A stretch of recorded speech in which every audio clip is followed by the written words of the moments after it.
Kalau aku ngelihat, kalau setidaknya dari statementnya Pak Purbaya ya, justru yang aku baca ya, sentimennya adalah ini semua akan selesai kalau ekonomi beres gitu. Intinya gitu. Mungkin benar ya gitu, jadi mungkin kita lihat aja ya, bisa nggak tuh kalau misalnya ekonominya bisa beres atau enggak. Nah masalahnya kepercayaan bahwa ekonomi itu bisa beres tanpa pilar-pilar lainnya beres, itu sih menurutku yang perlu dikoreksi ya gitu. Karena negara dikendalikan oleh segelintir elit oligarki, oleh orang-orang yang mengakumulasi kekayaan material luar biasa, nggak ada kesenjangan sosial. Kalaupun ada pertumbuhan ekonomi tadi misalnya Pak Menteri Keuangan mengatakan pertumbuhan ekonomi penting, itu paradigmanya kan masih paradigma lama. TikTok live ya. Tapi kan malah makin ramai abis itu begitu. Itu dia maksud saya. Jadi dan akhirnya gagal, akhirnya kan besoknya bisa lagi live. Iya, karena tinggal tunda aja kan. Nah, maksud saya bentuk represi dalam bentuk digital seperti itu ternyata juga berdampak juga ya pada eskalasi yang makin meluas. Generasi Z ke bawah gitu ya, itu memang lebih radikal dalam memiliki sikap gitu. Jadi tanpa harus diapa-apain pun mereka udah radikal. Radikal dalam artian mereka punya ketegasan dalam menganggap sesuatu buruk atau baik. Kami punya aspirasi, kami pengen misalnya contoh aja ya, kami pengen anggaran lebih efektif. Ya, penggunaan anggaran lebih efektif. Nah bentuknya bisa apa aja nih turunannya gitu kan, misalnya contohnya evaluasi tunjangan. Nah tunjangan-tunjangan yang nggak jelas atau apa nggak terjustifikasi ini harus di cut. 17+8 tuntutan, sebuah desakan perubahan yang lahir dari aspirasi berbagai elemen masyarakat terutama anak-anak muda. Viral di media sosial, digaungkan aktivis dan influencer lalu menguasai opini publik.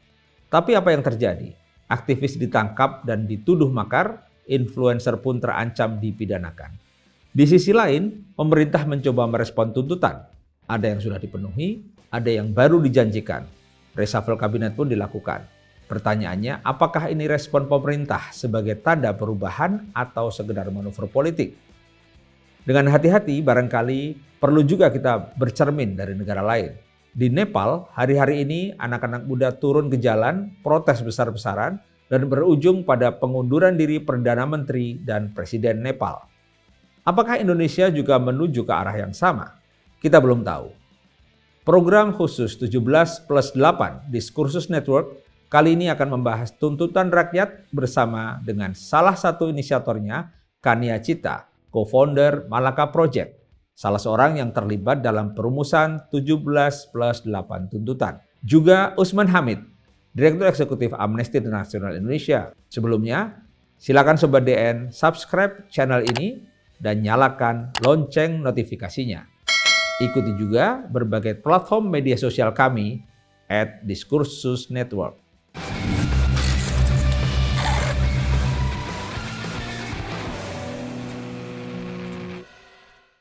Sudah hadir bersama kita dua narasumber penting. Yang pertama, Kania Cita, co-founder Malaka, salah satu yang terlibat dalam gerakan 17+8 tuntutan.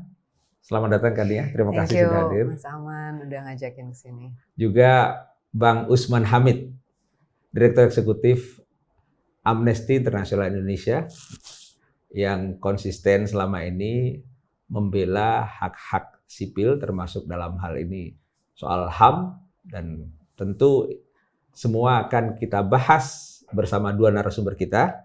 Kita akan mulai dari Kania. Yang pertama, bahwa hari-hari ini setelah demonstrasi besar, kemudian ada kerusuhan, penjarahan, tapi ujungnya kita tahu aktivis ditangkap, dituduh makar. Kemudian juga TNI mulai mensomasi media. Saya dengar Tempo.co juga bocor halus dilaporkan, disomasi dan dilaporkan ke Dewan Pers.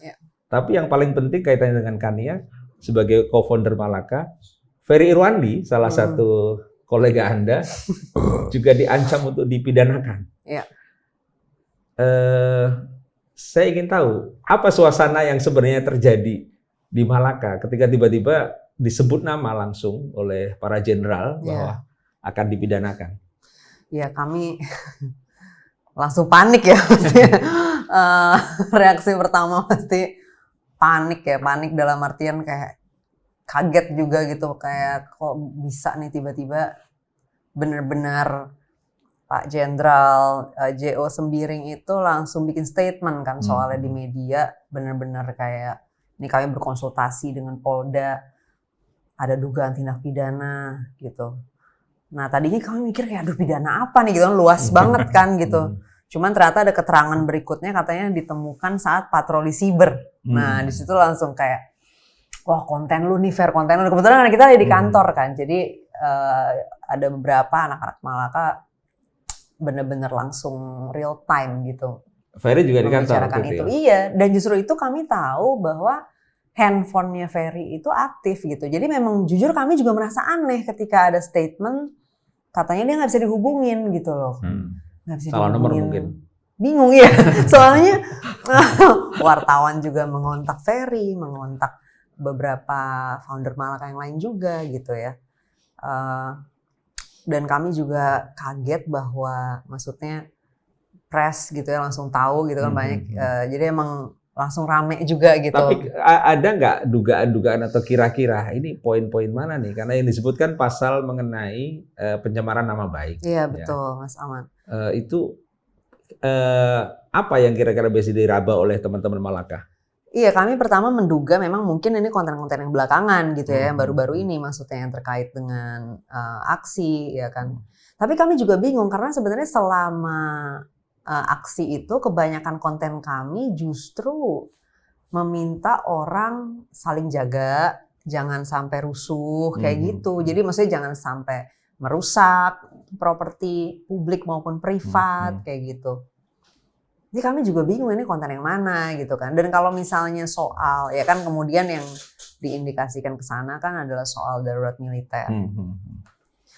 Nah, Malaka sendiri ya ini mungkin di luar dari Ferry juga memang ada beberapa konten yang membicarakan itu tapi bukan dalam konteks membuat tuduhan sebetulnya tuduhan atau sebenarnya lebih ke kemungkinan kan selalu ada ya, possibility itu ada. Jadi dari Ferry dan ya konten-konten Malaka sendiri, kami lebih ke arah ada aspirasi bahwa sebisa mungkin jangan sampai ke sana.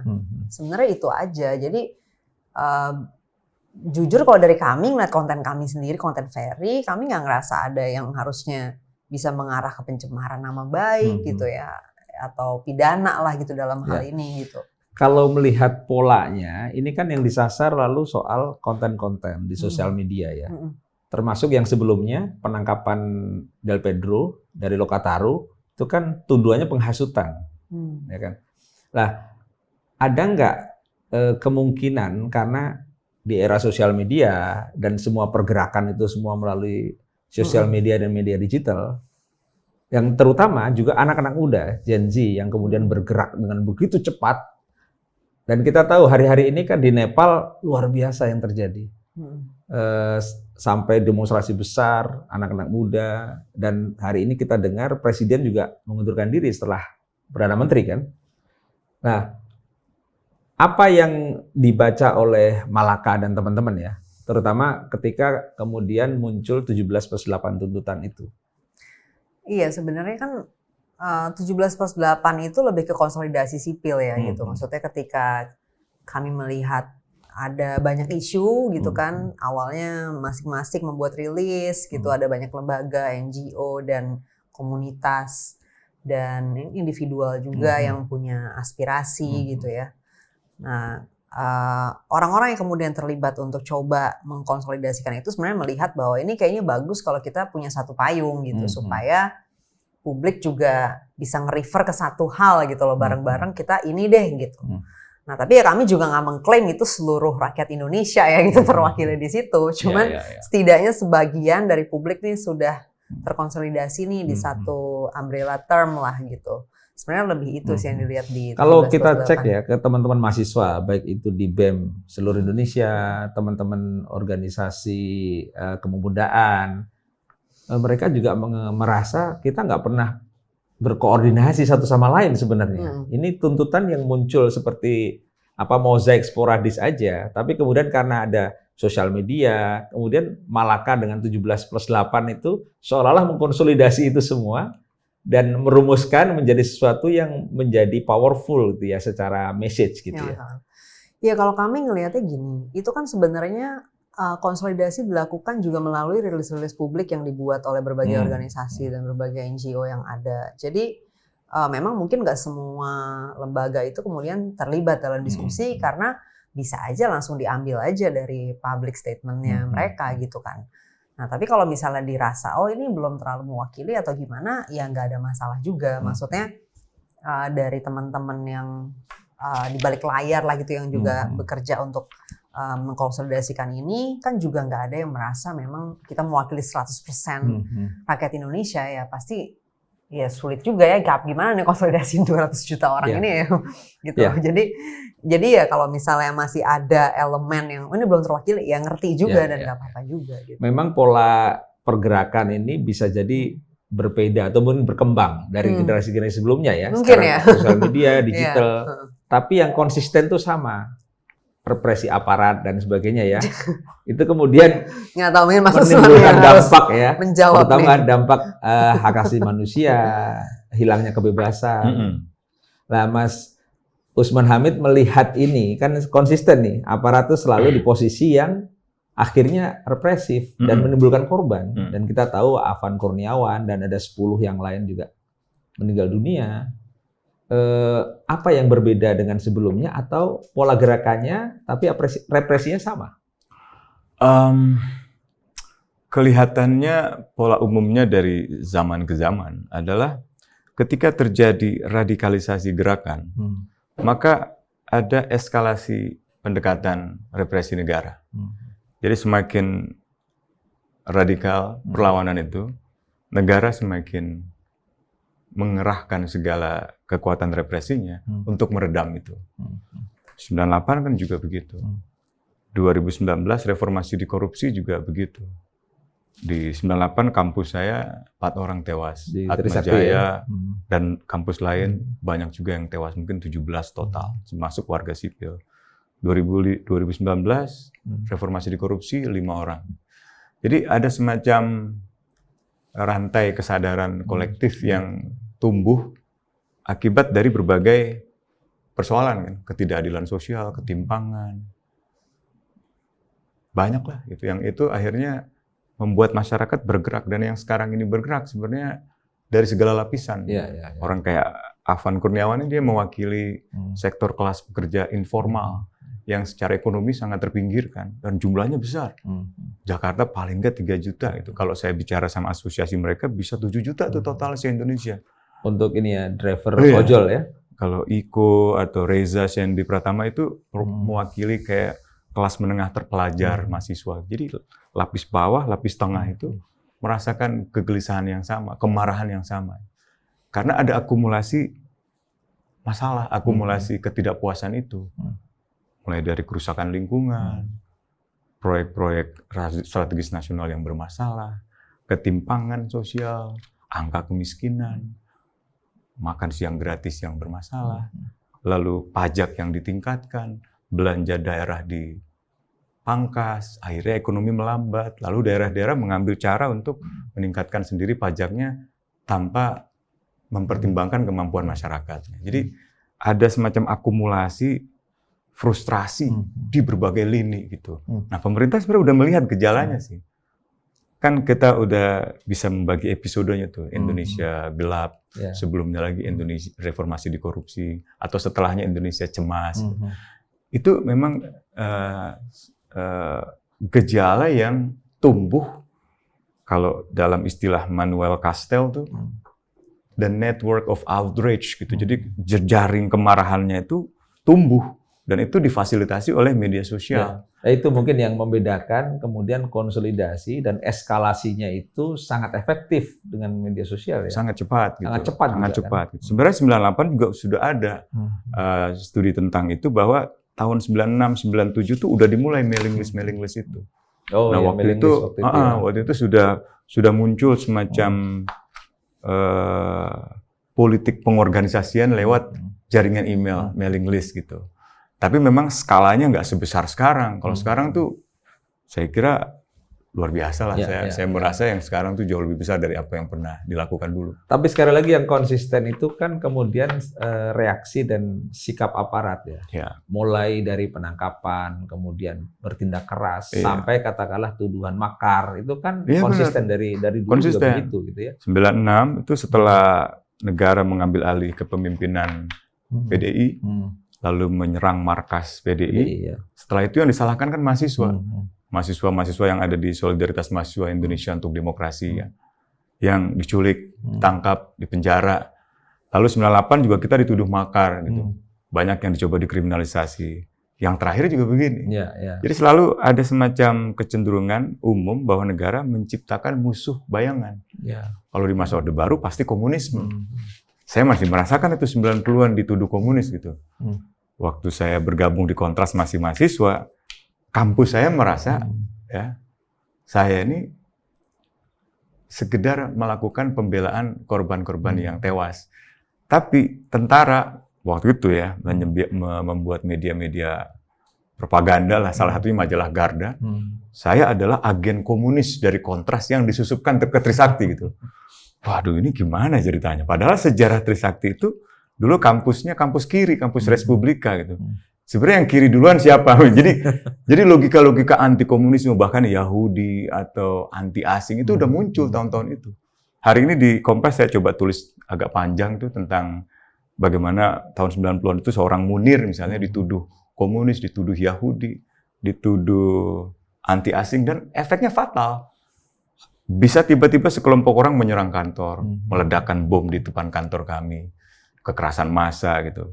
Jadi itu bahaya tuh, dan itu adalah strategi dari rezim-rezim otoriter untuk menciptakan musuh tandingan, musuh bayangan, atau musuh ideologis gitu, sehingga masyarakat hilang konsentrasinya dari konsentrasi vertikal ke horizontal. Tapi sebenarnya ada dua hal yang berbeda sebenarnya dari sisi aparat ya, baik itu TNI maupun Polri ya. Pertama, mereka sudah melalui proses reformasi yang 25 tahun lebih ya. Hampir kemudian TNI juga begitu, polisi juga begitu, tapi akhirnya kembali lagi pola yang sama dengan cara-cara yang kurang lebih sama menciptakan musuh negara dengan narasi-narasi yang beda aja narasinya, cuma polanya sama. Nah, dalam konteks media sosial yang seperti sekarang ini tidak muncul sekarang misalnya komunis, kemarin muncul anarko misalnya ya, yang sebelumnya sudah komunis muncul tuh, salah satu Polda merazia bom molotov, botol-botol dengan isi bom molotov, plus lambang PKI gitu. Aduh, saya bilang kok ada lagi kayak dejavu aja di zaman dulu gitu. Meskipun masyarakat udah cerdas kan, udahlah gitu. Ada bekas kepala intelijen bilang ada asing gitu, masyarakat anak-anak muda malah meledek, memperolok gitu. Ketika Prabowo pidato ini ada kepentingan asing ratusan tahun di Indonesia membiayai LSM, malah diperolok oleh para aktivis di media sosial atau aktivis senior kayak Dandi Dwi Laksono membuat posting karosel gitu. Inilah daftar LSM penerima dana asing. Isinya kementerian-kementerian gitu kan. Kementerian ini menerima dana dari USAID, kementerian ini menerima dana bantuan asing. Bahkan Prabowo meminta Tiongkok kan untuk membiayai makan bergizi gratis. November ada kesepahaman gitu. Jadi sebenarnya siapa sih yang asing? Atau komunis? Loh, Prabowo kemarin dipanggil Xi Jinping, itu presiden partai komunis, itu presiden negara komunis gitu. Jadi masyarakat tuh dibodohi dengan suatu paradoks. Seolah-olah kita yang komunis, padahal misalnya gitu. Atau seolah-olah kita yang pro asing gitu. Padahal lahirnya rezim Soeharto itu disponsori oleh kepentingan asing, kepentingan Amerika lewat CIA, penggulingan rezim di Indonesia, di Brazil, di Kongo di zaman itu bagian dari politiknya Amerika untuk menghancurkan gerakan non-blok dari konferensi Asia Afrika yang dulu dipelopori Indonesia. Tapi satu hal yang sebenarnya pelajaran juga buat aparat, bahwa semakin represi, bukankah itu semakin memunculkan eskalasi? Dan bisa tidak terkendali sebenarnya. Nah itu saya belum bisa punya kesimpulan apakah radikalisasi di tingkat bawah itu menyebabkan intensifikasi represi atau sebaliknya represi yang meningkat menyebabkan kemarahan dan perlawanan yang meningkat itu. Bisa dua sisi kan sebenarnya kan. Nah, saya kembali ke Kania nih. Kalau di teman-teman yang aktif di sosial media, para influencer itu melihat radikalisasi itu dalam bentuk yang seperti apa? Kalau kita lihat misalnya pertarungan di media sosial, itu kan seolah-olah pertarungan verbal. Dan banyak yang tidak menduga bahwa sesuatu yang muncul di media sosial, di media digital, itu tidak akan tereksekusi di lapangan. Tapi hari ini kan itu mengkonfirmasi apa yang keresahan di media sosial, itu kemudian memanifestasikan di lapangan kan? Iya, sebenarnya sih mungkin ya yang harus ditanya pemikiran bahwa sosial media dan lapangan tidak terkoneksi ini bener nggak gitu? Itu dulu sih sebenarnya, karena itu kan mungkin dasar asumsinya adalah di media sosial banyak sekali akun fake atau akun yang bayangan lah gitu ya, bukan yang benar-benar emang actual person. Jadi ketika ada tren bisa aja itu dari bot gitu kan. Tapi sebenarnya sulit juga menghasilkan tren media sosial yang benar-benar bunyi ya, kalau misalnya nggak ada organic base-nya juga gitu. Kayaknya memang itu sih asumsi yang mungkin salah ya gitu, bahwa media sosial totally terpisah lah gitu dari dunia nyata. Nah, bahwa misalnya statistiknya seberapa besar dari populasi di dunia nyata yang terrepresentasikan ke dalam tren di media sosial, itu mungkin bisa dicek lagi ya gitu, karena lebih ke ya populasi yang terpapar internet, populasi yang seberapa dia berinternet gitu kan, dan seterusnya dia follow akun yang seperti apa. Nah itu kan mungkin emang nggak semua populasi di sini tren di semua populasi ya, tapi apapun yang tren di media sosial itu pasti dia trending di setidaknya salah satu populasi itu gitu. Nah tinggal cukup besar nggak untuk dia muncul kan di dunia nyata gitu ya, di lapangan gitu. Nah kalau aku melihatnya soal radikalisasi sipil lah gitu ya, bagaimana sipil punya ketegasan dalam bersikap dan lain sebagainya. Dari pengamatanku sendiri dan beberapa research ya sebenarnya dari lembaga-lembaga yang sifatnya dia meresearch media sosial lah gitu, termasuk misalnya Meta Research sendiri atau ByteDance yang waktu itu juga pernah rilis gitu, bahwa generasi Z ke bawah gitu ya, itu memang lebih radikal dalam memiliki sikap gitu. Jadi tanpa harus dia apa-apain pun mereka udah radikal. Radikal dalam artian mereka punya ketegasan dalam menganggap sesuatu buruk atau baik gitu loh. Bahkan sampai ke hal-hal yang prinsip-prinsip ya, mereka pegang betul gitu ya. Iya, justru kalau aku ngeliatnya gini, ini adalah, ini mungkin pengamatan masih surface ya, masih surface level lah, masih permukaan. Cuman aku sendiri punya kesimpulan bahwa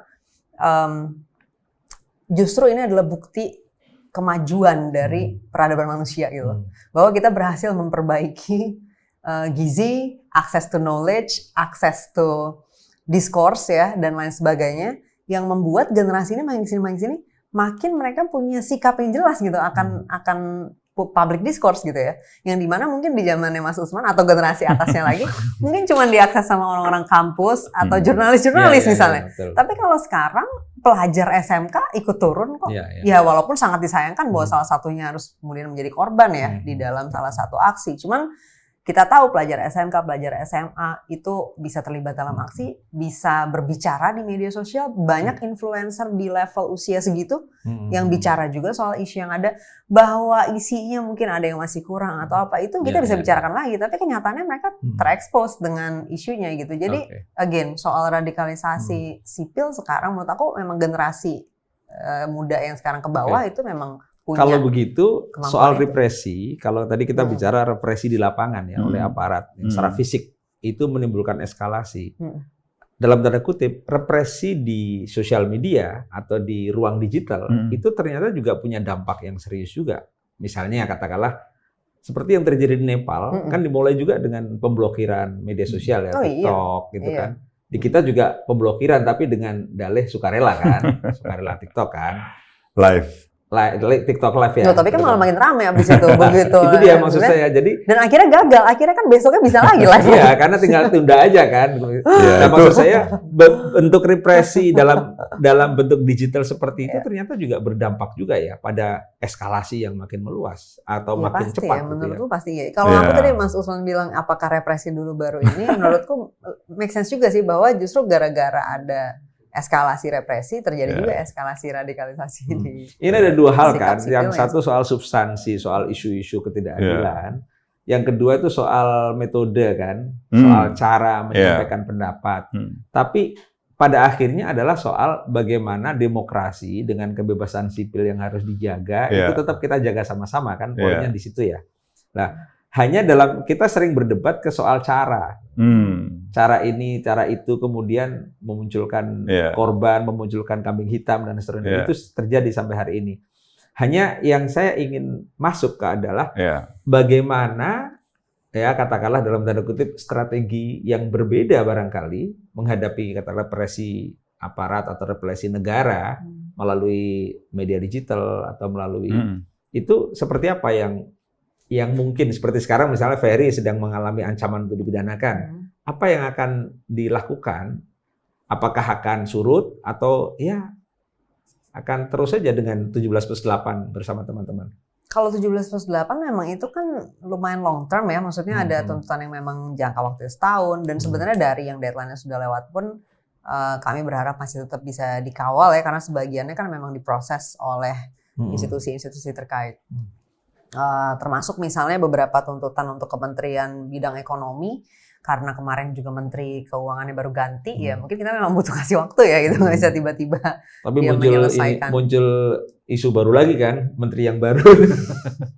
Ya kita tunggu dulu deh ya gitu ya, kayaknya kalau untuk omongan IG story anaknya itu kayaknya belum cukup lah untuk dijadikan, lihat ini kayaknya inkompetensi ya itu. Tapi dari semua tuntutan 17+8 yang memang banyak sekali itu ya, itu Malaka dan teman-teman melihatnya seperti apa dari semua yang katakanlah sudah mulai berdampak ya?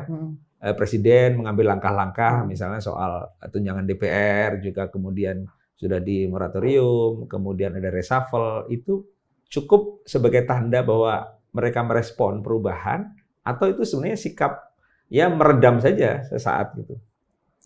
Iya sebenarnya kalau aku ngelihat, kalau setidaknya dari statementnya Pak Purbaya ya, justru yang aku baca ya, sentimennya adalah ini semua akan selesai kalau ekonomi beres gitu. Intinya gitu. Mungkin benar ya gitu. Jadi mungkin kita lihat aja ya, bisa nggak tuh kalau misalnya ekonomi bisa beres atau enggak. Nah masalahnya kepercayaan bahwa ekonomi itu bisa beres tanpa pilar-pilar lainnya beres, itu sih menurutku yang perlu dikoreksi ya gitu. Seakan-akan ada dikotomi bahwa nggak apa-apa kok keadilan sosial dan kualitas dari rasa keadilan masyarakat gitu ya, itu hancur-hancuran tuh nggak apa-apa gitu. Yang penting tuh pertumbuhan ekonomi tinggi, gitu. Kayaknya ada pemikiran begitu, ya kan? Kayaknya ada mungkin pemikiran yang begitu, sehingga yang poin-poin lain tuh nggak apa-apa gitu kan. Jadi yang penting gue ciptain growth ini nih. Padahal gimana kita menuju ke situ gitu loh. Kalau kualitas hidup orang tuh nggak bagus gitu, maksudnya secara ini nggak sehat. Kan soal ekonomi satu hal, tapi dalam demokrasi itu kan ada hal-hal yang juga penting untuk dijaga kan, supaya keadilan itu dari sisi ekonomi oke, dari sisi kebebasan sipil juga oke. Kalau Mas Usman melihat misalnya dengan adanya reshuffle dan kemudian beberapa tuntutan itu dipenuhi, walaupun mungkin masih sedikit ya, dari 17 itu mungkin ada 3 atau berapa di sisi DPR gitu. Apalagi yang perlu didorong sebenarnya supaya bahwa ini sudah berdampak tapi harus tetap didorong. Mungkin perubahan yang sifatnya struktural dalam arti lebih bersifat politik gitu. Kalau kita kembali ke 17+8 kan memang baik, tapi masih di dalam kerangka teknokratik kan, bahwa ini diserahkan pada presiden, pada menteri A, menteri B, menteri C gitu. Dan itu sesuatu yang memang membantu orang untuk memahami ada apa sih kemarin tuh. Apa sih yang dituntut mereka gitu kan. Pemerintah kadang-kadang juga ini demonstrasi nggak jelas, ini perusuh dan seterusnya gitu. Nah, 17+8 tuh mengartikulasikan ini loh yang mereka mau gitu. Nah, tapi apa iya setelah ini katakanlah terpenuhi gitu akan redam dengan sendirinya? Itu saya juga nggak bisa prediksi. Karena kalau lihat laporan global, Wells Fargo atau laporan Foreign Affairs, semua kondisi ekonomi dunia ke depan akan hancur.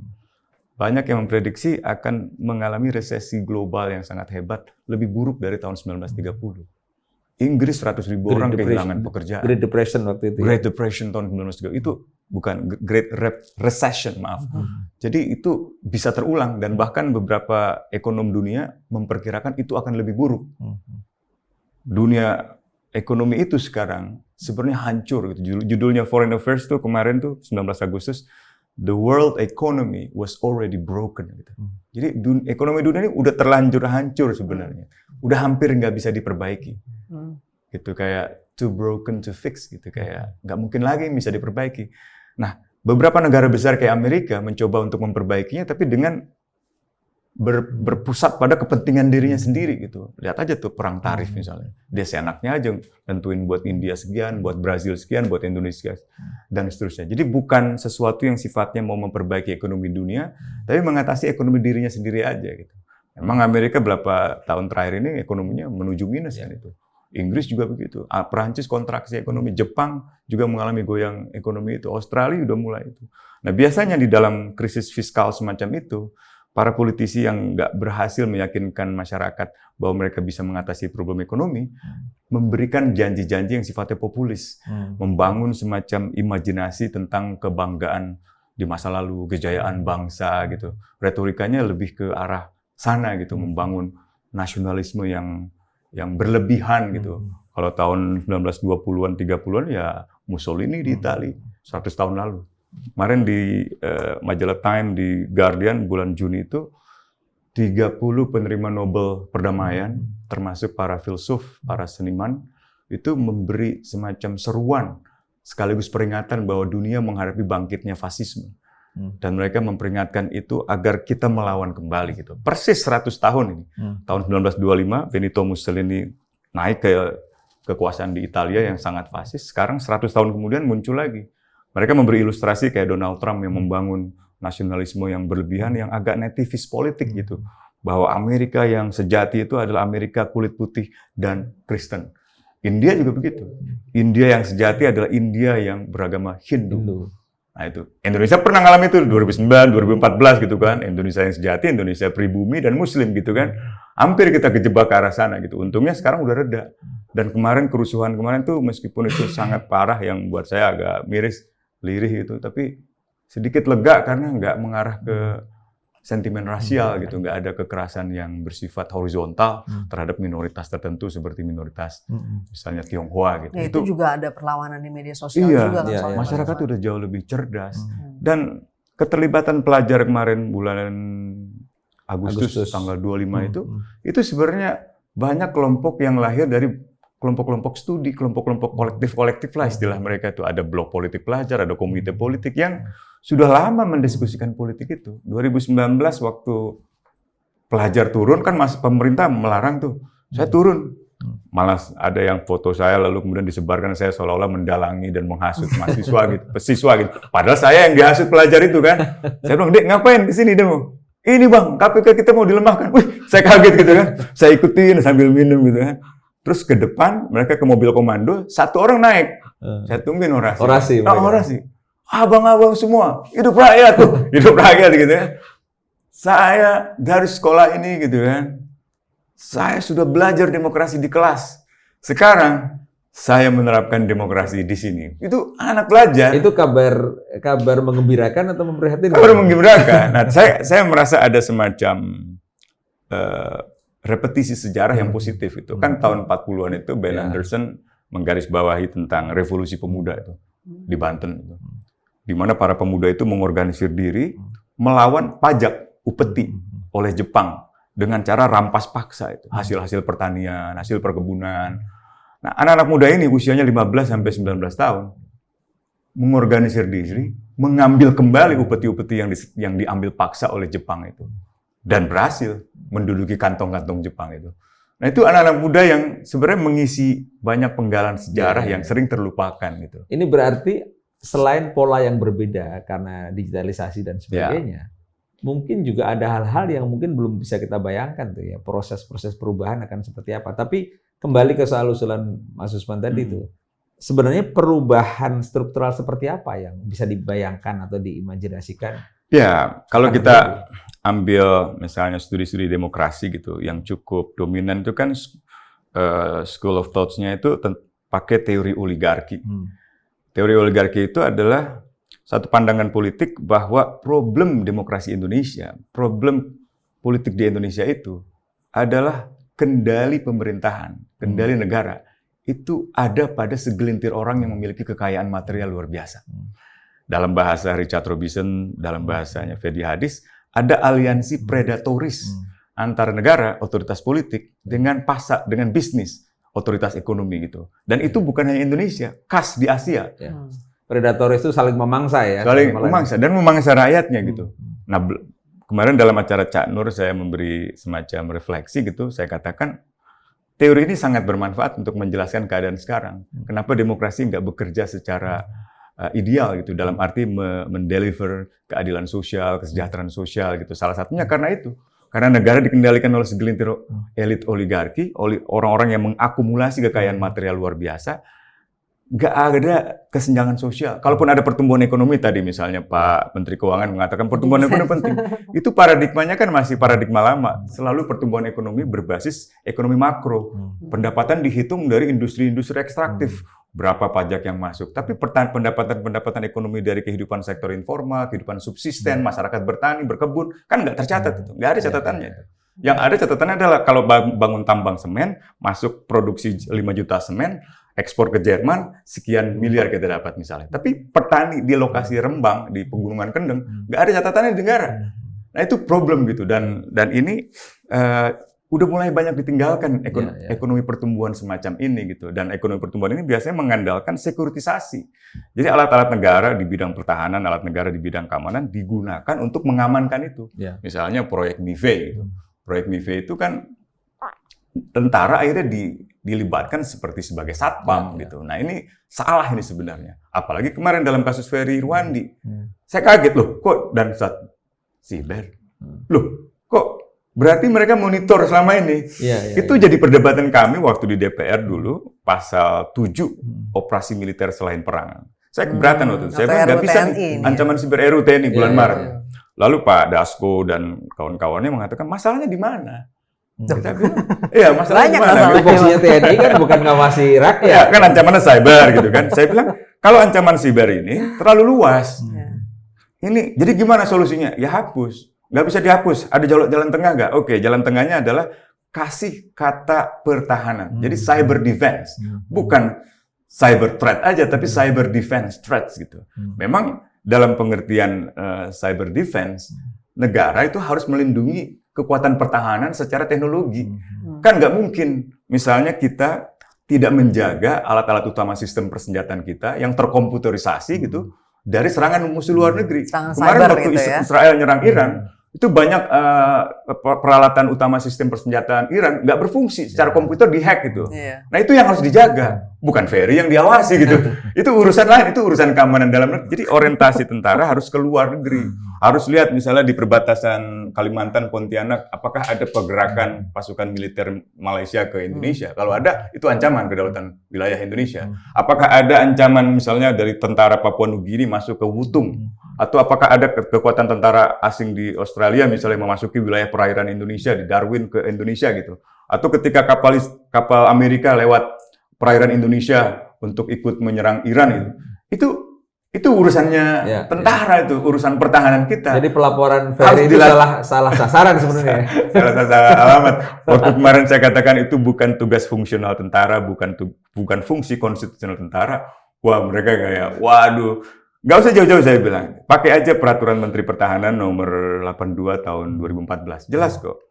Ancaman sibernya itu di lingkungan Kementerian Pertahanan, di lingkungan militer. Jadi kalau kita punya markas militer, punya peralatan teknologi canggih untuk perang, drone-drone misalnya, atau roket, atau rudal, atau nuklir misalnya gitu, itu kan semuanya menggunakan komputer, menggunakan teknologi siber. Dan itu harus diproteksi, itu yang harus dijaga.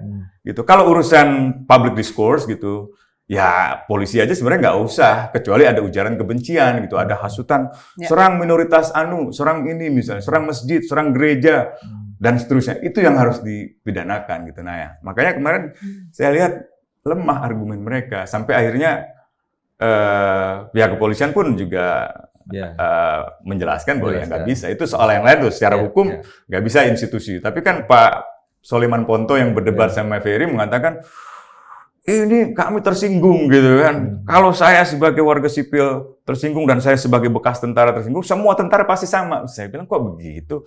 Padahal banyak tentara juga nggak merasa begitu juga. Pak Agus Sujoyo itu tentara jenderal juga. Sepupu saya jenderal, om saya kolonel misalnya gitu. Dia nggak masalah, debat biasa aja gitu. Jangan sampai kalah debat sama Ferry gitu terus mempidanakan gitu. Jadi Nah ini soal darurat militer kan. soal darurat militer itu kan tadi sore di Kompas TV itu Kapuspen mengatakan itu nggak betul Ferry Irwandi itu. Masa kita memberlakukan darurat militer? Kami tetap setia pada kepala staf, pada panglima, pada presiden. Jadi tidak benar. Loh, saya bilang itu dua hal yang berbeda. Yang Anda jelaskan itu seolah-olah Ferry menuduh militer mau melakukan kudeta. Iya kan? Iya. Loh, kita nggak mempersoalkan itu. Ferry mendengar informasi, saya juga mendengar, dan banyak di antara kita mendengar dari pertemuan tokoh agama di istana misalnya bahwa Prabowo berencana untuk menerbitkan peraturan pengganti undang-undang gitu. Misalnya memberlakukan keadaan darurat. Keadaan darurat itu kan bisa sifatnya nasional dan nggak harus militer, bisa sipil dulu, darurat sipil, baru darurat militer, baru kemudian darurat perang gitu. Jadi dan itu seluruhnya ada di dalam wacana publik. Kalau Anda keberatan, ya sampaikan aja. Ada problem kedua yang jadi perdebatan dengan Ferry itu, yaitu waktu debat di iNews itu, ketika Ferry menjelaskan kalau kita mau tahu siapa dalangnya, ya buka aja hashtag-hashtag di TikTok, di Instagram, dan seterusnya. Salah satunya misalnya hashtag bubarkan DPR. Itu akun-akunnya terafiliasi ke instansi tertentu. Dia nggak menyebut eksplisit, gitu. Tapi saya kira debat itu cukup membuat mungkin kalangan di sana merasa semacam provokasi, gitu. Padahal itu kan debat biasa lah. Perlu untuk mengkonfirmasi ke koleganya Ferry Irwandi nih. Yang memang soal darurat militer yang malam kita membuat tersinggung gitu ya. Sebenarnya apa yang disampaikan Ferry di media Malaka ya terutama ya dalam konteks itu ya, dalam konteks darurat militer kan ada pernyataan pemerintah misalnya gini, kita sudah mencegah terjadinya darurat militer gitu. Sehingga diasumsikan bahwa sedang ada rencana untuk melakukan darurat militer gitu kan. Ya sebenarnya ya term mencegah itu kan ya bisa bukan berarti udah pasti itu terjadi, tapi kan dalam artian posibilitasnya ada. Tadi seperti kata Mas Usman juga, sebenarnya itu kan diskursus yang sudah berkembang di publik gitu loh, nggak ujuk-ujuk kita juga tiba-tiba ngomongin itu gitu ya. Itu udah di banyak tempat juga sudah dibicarakan gitu loh Mas Aman. Jadi kalau misalnya mau dikatakan maksudnya itu ada yang bermasalah di situ, mungkin kalau mau dibilang bermasalah dalam artian kayak apakah memang yang mencegah itu kita atau bukan ya, mau dibilang overconfident gitu kayaknya, tapi itu bukan pidana lah ya, itu bukan kejahatan, bukan kejahatan kan gitu loh. Kalau mau jadi kalau perdebatan soal darurat militer itu bukan kejahatan lah ya. Iya, dan lagi pula again kalau soal possibility itu kan kita punya aspirasi bahwa kami merasa itu sesuatu yang perlu dicegah. Sebenarnya kan itu aja aspirasi dari publiknya, dan Ferry bagian dari publik lah gitu yang juga mau menyuarakan itu. Dan karena itu perlu ada konsolidasi ya, mesti kita semua harus satu sikap soal itu. Kalau enggak kan bisa terjadi apa yang diharapkan dong gitu dengan misalnya kalau ada yang memang pengen ke sana gitu misalnya. Kita nggak ada konsolidasi dengan publik untuk ayo kita tone down yuk, ayo kita damai yuk gitu. Jangan sampai kepancing untuk rusuh, jangan sampai kepancing untuk merusak dan lain sebagainya. Kalau kita nggak suarakan itu bareng-bareng, ya itu bisa jadi nggak efektif gitu kan. Nah maka harus disuarakan secara keras, secara lantang, secara konsolidasi dengan sebanyak mungkin masyarakat. Nah mungkin kalau misalnya mau dibilang kenapa Ferry banyak bicara tentang itu ya karena memang ini harus disuarakan untuk sampai bisa banyak orang di publik itu sepakat dengan ini gitu supaya kita satu sikap untuk tidak eskalasi misalnya ada kekerasan atau soal kerusakan. Untuk disuarakan lebih lantang ini kalau menyangkut 17+8 tuntutan itu sebenarnya mana yang menjadi prioritas utama untuk didesakkan ya, bukan hanya soal term waktunya ya, tetapi soal sesuatu yang mendesak bagi publik. Sebenarnya gini Mas Aman, kalau kita bicara mana yang paling mendesak itu susah aku yang jawab ya. Karena kan ini aspirasi yang digabungkan dari berbagai macam elemen. Jadi kami juga nggak mungkin menganak emaskan misalnya salah satu aspirasi gitu ya. Dan lebih daripada itu sebetulnya secara technicalities pun ini bisa dikerjakan berbarengan gitu. Karena setiap itemnya terassign ke orang yang berbeda-beda. Beberapa lembaga, beberapa pihak ya. Iya, dan bahkan untuk bagian eksekutif kami bisa bilang mohon maaf tapi Pak Presiden Prabowo tidak kekurangan pembantu untuk mengeksekusi semuanya secara langsung. Kebanyakan, Mas. Oke, sekarang kalau kita cek ya, kan Pak Prabowo dalam beberapa hari ini di publik baik langsung maupun dengan wawancara dengan beberapa pimpinan media kan mulai menunjukkan tanda bahwa apa yang kira-kira ini make sense untuk bilang apa yang dicatat oleh Malaka. Iya, Pak Prabowo sudah sempat menyebut tim investigasi independen terkait kematian sipil yang terjadi ya.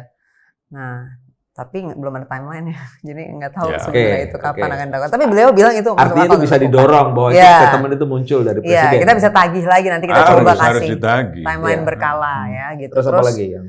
Ya, Pak Prabowo sempat bilang kalau terkait penarikan tentara dari pengamanan sipil, katanya ya itu harus dilihat karena kalau misalnya memang dibutuhkan ya harus ada keterlibatan tentara karena tentara tugasnya itu katanya ya mengamankan juga gitu. Cuman kalau menurut kami kan kayaknya nggak perlu ya gitu. Dan tapi kan bagusnya udah kayaknya kemarin waktu aksi yang terakhir yang di DPR kan udah nggak ada ya. Jadi hanya aparat kepolisian dan balik lagi yang kita apresiasi juga adalah tidak memakai senjata ya kan, jadi kayaknya juga ada upaya pencegahan kematian ya gitu, korban jiwa yang serius juga dari kepolisian. Nah mungkin itu yang beberapa yang udah terjadi. Cuman kalau untuk bagian beberapa tuntutan terkait ekonomi, nah itu mungkin harus dilihat lagi karena kan kemudian Pak Prabowo melakukan reshuffle ya gitu, dan kita bisa bilang Menteri Keuangan itu sentral lah di dalam perekonomian dan itu dia baru ganti kemarin kan orangnya. Jadi mungkin kita harus lihat dalam beberapa minggu ke depan Pak Purbaya nih akan melakukan apa terhadap tuntutan-tuntutan yang ada di 17+8 terkait ekonomi maupun yang sebenarnya terakhir ada lagi yang beredar yang dari ekonom tuh, yang darurat ekonomi. Nah mungkin itu juga perlu direspons. Nah tapi yang perlu menjadi catatan di sini juga sebenarnya setidaknya kalau dari Malaka ya gitu, kami tidak mengatakan bahwa semua tuntutan 17+8 itu harus serta-merta tidak bisa direspons mutlak harus diiyakan, harus dieksekusi. Karena sebenarnya gini, kalau misalnya dari pemerintah itu punya alasan yang jelas untuk misalnya mengatakan tuntutan ini tidak bisa kami kerjakan dan kami prefer enggak gitu ya, karena ini tidak baik untuk dikerjakan misalnya untuk publik, dijelasin kenapa, sebenarnya bisa aja kami menerima gitu kan. Karena kan kami juga bukan makhluk di luar sapiens yang punya kesempurnaan dalam berpikir dan memahami isu yang mungkin ada keterbatasan di dalamnya yang misalnya itu ada error atau apa, pemerintah kalau punya jawaban ya boleh, cuman kalau nggak ada penjelasannya kami juga bingung kenapa ini tidak. Satu hal yang juga didorong sangat gitu kuat misalnya RUU perampasan aset yang sempat diajukan. Nah itu sebenarnya harus dilihat secara keseluruhan tuh ya Mas Aman, karena statement dalam tuntutannya itu di dalam satu poin itu bukan hanya RUU perampasan aset, tapi juga KPK dan UU Tipikor. Ya kalau dilihat tuntutannya itu, jadi sahkan RUU perampasan aset yang dibarengi dengan penguatan independensi KPK dan UU Tipikor. Iya, jadi dia nggak bisa sebenarnya berdiri sendiri kan? Ya pasti Mas Usman juga dari hukum mengerti nih ya gimana? Karena kan pada akhirnya perampasan aset gandengan sama UU Tipikor. Dan kita tahu ada masalah-masalah dalam UU Tipikor yang perlu dikoreksi juga gitu ya. Bagaimana pendefinisian korupsinya dan segala macam ya kan, dan elemen-elemen konflik of interest yang selama ini terjadi misalnya, dan kemudian independensi KPK. Sebenarnya kalau ini tidak dibereskan juga bisa jadi nggak bisa efektif juga sih RUU perampasan. Tapi tanda-tanda bahwa itu direspon, ya, itu kan sekarang sudah muncul, terjadi kan? Betul. Katanya akan disahkan di 2025 ya katanya ya. Jadi memang ditargetkan di tahun ini kan Mas Usman. Kemarin terakhir kan beredar informasinya seperti itu. Jadi itu juga kami apresiasi bahwa maksudnya aspirasi ini diproses, tapi harusnya kalau menurut setidaknya kalau dari pembacaan Malaka dari poin butir itu harusnya satu paket itu semua yang dikerjakan gitu. Sekarang apa yang akan dikerjakan Malaka dan teman-teman ya dalam konteks mendorong ini dan menjaga, mengawal supaya respon ini memang berkelanjutan tuh, nggak berhenti hanya untuk meredam aksi aja. Iya, jadi kalau dari kami gini Mas Aman, Malaka selalu berpikir dalam kerangka teknokrasi ya gitu. Teknokrasi dalam artian gini, kami punya aspirasi, kami pengen Misalnya contoh aja ya, kami pengen anggaran lebih efektif, ya penggunaan anggaran lebih efektif. Nah bentuknya bisa apa aja nih turunannya gitu kan, misalnya contohnya evaluasi tunjangan. Nah tunjangan-tunjangan yang nggak jelas atau apa nggak terjustifikasi ini harus di cut atau harus direvisi misalnya. Nah itu kan satu contohnya. Tapi kan sebenarnya isu efektivitas anggaran itu luas ya, sebenarnya banyak banget hal lain yang juga harus dikoreksi. Nah cara berpikir Malaka adalah dari semua aspirasi yang kami punya ini, mana strategi yang paling efektif yang bisa dilakukan sekarang gitu pada saat dalam satu situasi. Nah kemarin situasinya kami melihat oke, yang paling optimal sekarang bisa dikerjakan adalah kita konsolidasi bareng dalam satu umbrella term, dalam hal ini misalnya 17+8. Nah kedepannya bagaimana itu sebenarnya akan dilihat lagi situasinya bagaimana gitu. Dengan perkembangan yang ada, kalau misalnya ada akses ternyata kita bisa akses untuk negosiasi langsung dengan partai misalnya. Mungkin partai yang mau nge-push beberapa agenda, mereka mau ngajak ngobrol, mungkin kita bisa melalui cara itu gitu. Nah jadi Malaka nggak bisa mengatakan satu cara absolut untuk seterusnya gitu ya dari satu titik, karena kami akan selalu melihat lagi situasi yang sedang terjadi seperti apa, dan aspirasi kami akan kami bawa sesuai dengan cara yang paling tepat di saat situasi itu terjadi gitu. Nah, kami harapkan sebenarnya bagaimana posisi Malaka di dalam publik ya, di dalam diskursus sipil adalah kami pengen sebenarnya ikut menjadi bagian aja dari masyarakat sipil gitu ya. Dan kalau kami bisa membantu misalnya mewakili sebagian aspirasi teman-teman juga, ya kami terhormat sekali untuk melakukan itu, dan kami pasti kerjakan dengan upaya terbaik yang kami bisa. Itu aja sih. Dari perspektif Amnesty International, terutama dari soal prioritas yang didesakkan oleh publik dalam hal ini yang sekarang ini dilihat, misalnya soal apakah soal kebebasan sipil, kalau tadi sudah menyebut soal perubahan struktural dan sebagainya, apa yang paling prioritas sebenarnya? Ya, kalau kembali ke 17+8, satu, bentuk tim investigasi. Dua, reformasi sistemik, baik itu kepolisian maupun militer. Tiga, reformasi politik di DPR secara besar-besaran. Tunjangan yang tidak perlu, yang pemborosan itu dipangkas, transparansi partai, dana partai politik itu, dan seterusnya. Di sektor ekonomi, perpajakan, itu kan. Termasuk juga ketimpangan sosial ekonomi itu harus diatasi lewat undang-undang perampasan aset atau bahkan undang-undang lain yang melindungi aset-aset kepemilikan tanahnya masyarakat adat lewat RUU masyarakat adat misalnya gitu. Bisa aja itu nanti dikembangkan sampai ke sektor yang paling sering dilupakan, pekerja rumah tangga gitu ya. Pekerja rumah tangga itu kan sebenarnya pekerjaan. Tapi tidak disentuh oleh negara ya. Nggak ada kontrak, nggak ada hak cuti, nggak ada hak libur, nggak ada pesangon, nggak ada jaminan itu dari negara, hak atas kesehatan, dan seterusnya itu banyak. Nah itu menurut saya yang kemarin dilakukan oleh teman-teman 17+8 ini bisa jadi awal untuk membangun konsensus secara besar. Itu. Salah satu tulisan terbaru dari Profesor Edward Aspinall dan Mayang Sari itu di dalam buku ANU, terbit baru beberapa bulan, 1 bulan terakhir ini, itu evaluasi mereka tentang melemahnya ruang publik, melemahnya kebebasan sipil adalah karena 2 hal. Pertama, ketiadaan konsensus, itu yang kalau di 98 mungkin ada rallying point, ada common denominator gitu, ada jatuhkan Soeharto atau turunkan Soeharto misalnya itu. 6 visi reformasi gitu. Nah yang kedua adalah ketiadaan kendaraan politik gitu. Nah ini yang mungkin bisa jadi perdebatan ya. Ada yang mengatakan ya cukup go politik, ada yang mengatakan ya harus ada partai politik gitu. Kayak Nepal nih sekarang menuju ke sana sebenarnya itu.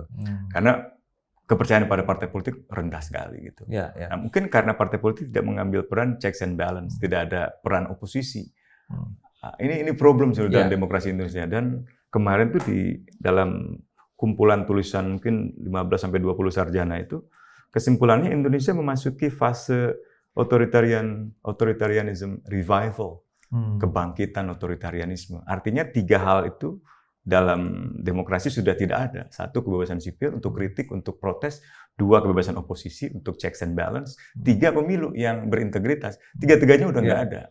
Nah bahkan lebih dari itu kita berhadapan dengan militerisme dan seterusnya yang arahnya bukan lagi sekedar otoritarianisme, bukan sekedar hilangnya demokrasi, tapi tumbuhnya fasisme. Nah itu yang sangat mengkhawatirkan. Dalam konteks itu sebenarnya kalau mendengar cerita ini kan mengerikan sebenarnya. Tapi respons yang diambil oleh negara, dalam ini pemerintah dengan reshuffle kabinet, sebagian tugas dipenuhi, itu sudah menyentuh substansi itu belum? Belum. Kan reshuffle tuh kayak lebih menjawab percaturan politik elit gitu ya. Antara misalnya kemarin ada partai-partai yang semuanya meminta posisi gitu kan. Ada satu posisi lagi yang mungkin agak di ruang abu-abu, misalnya PDI gitu ya, PDIP gitu kan. Setelah kemarin ada pembelian abolisi amnesti kan dikabarkan akan mendapatkan semacam posisi di kabinet. Meskipun itu agak kurang masuk akal karena orang yang dipercaya dekat dan mewakili PDIP seperti Pak Budi Gunawan baru dicopot misalnya gitu kan. Atau ada faktor lain lah yang mungkin terlalu dini untuk kita analisis gitu. Tapi yang pasti yang dibutuhkan itu kan perubahan kebijakannya, bukan sekedar ganti orang. Kita udah sering ganti orang, perubahannya nggak berubah. Kalaupun masih Bu Sri Mulyani, kalau pemerintah berubah kebijakan fiskalnya, merubah kebijakan pajaknya, bisa aja ada perubahan. Misalnya belanja daerah nggak jadi dipotong, sehingga ekonomi daerah mulai bergerak lagi gitu kan. Dan tidak menaikkan pajak masing-masing gitu. Ya. Iya. Yang kedua, anggaran pendidikan tidak akan diambil untuk MBG, kan kemarin diambil berapa 44% gitu. Anggaran pertahanan kita 337 triliun akan kita kurangi lah karena kita nggak dalam 10 tahun ke depan mungkin nggak akan ada perang sama siapapun. 25 tahun ke depan nggak ada yang perang sama siapapun gitu. Mungkin yang lebih ditingkatkan misalnya anggaran Kementerian Pemberdayaan Perempuan dan Anak misalnya gitu. Itu kan cuma 300 miliar. Bayangkan 337 triliun dengan 300 miliar jauh banget kan gitu. Atau anggaran untuk MBG berapa setahun? 330-an miliar juga. 330 triliun gitu. Dan sebagian besar diurus tentara. Artinya ada anggaran pertahanan untuk militer yang besar ditambah dengan anggaran untuk MBG yang sangat bermasalah itu. Wah, itu pemborosan bisa jadi itu. Banyak dipermasalahkan di sekolah-sekolah, banyak dipermasalahkan di pelajar-pelajar, tapi permasalahan itu nggak didengar, malah direpresi, malah dicari-cari anaknya yang melaporkan itu.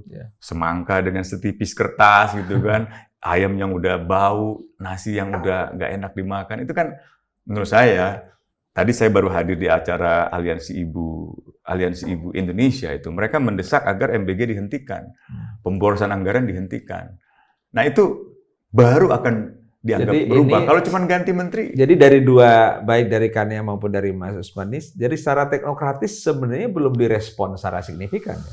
Iya, kalau belum selesai belum. Ya misalnya tadi ya kan, Presiden mengatakan ya tim investigasi ya keluarin dong nggak presnya. Iya, makanya kita kan bentuk dong timnya, siapa anggotanya, tokoh-tokoh yang punya integritas moral, yang punya keahlian dilibatkan lah. Kita punya Marzuki Darusman, bekas ketua pencari fakta Myanmar, bekas pelapor khusus PBB. Kita punya Pak Makarim Wibisono, pernah jadi pelapor khusus untuk Palestina.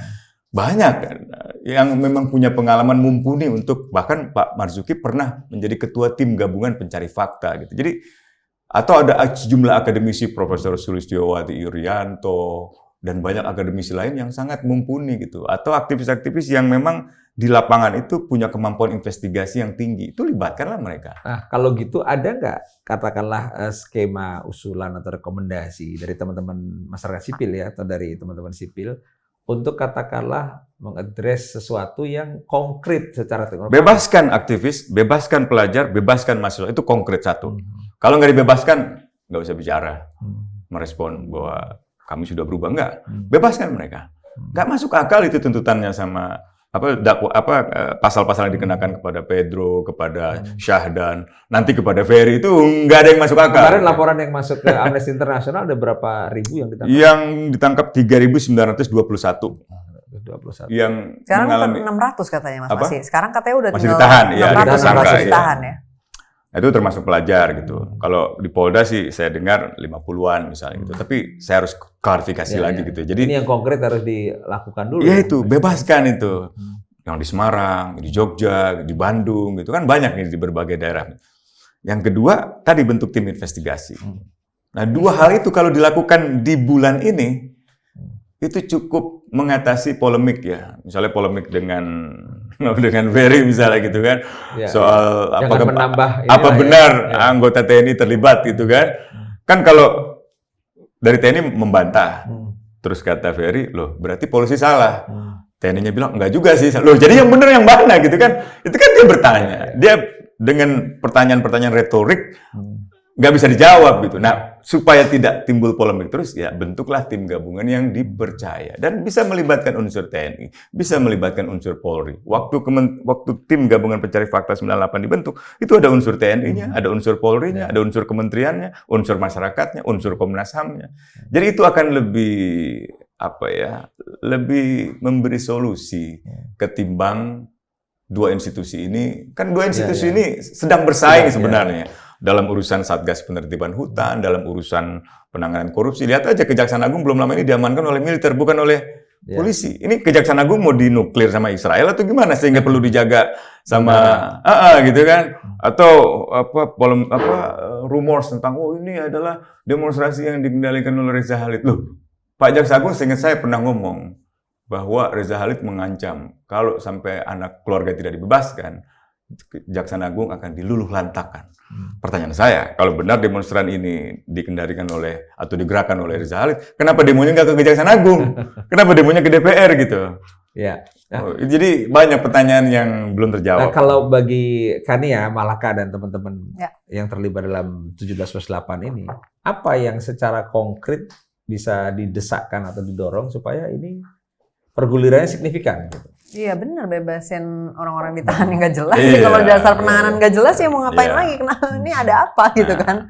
Wah ini kan perusuh, ya udah pakai yang kedua yaitu tim investigasi, cari gitu kan. Kalau misalnya memang dia perusuh ya pembuktian, berarti masuk. Kalau gitu ya prosesnya buka aja kan. Sebenarnya kan 3 kata kunci dari 17+8 itu yang selalu menjadi subtitle di tuntutan itu kan transparansi, gitu ya, transparansi, empati juga ya kan. Dan kemudian ada reformasi ya. Reform beberapa ini ya kebijakan. Transparansi ini kan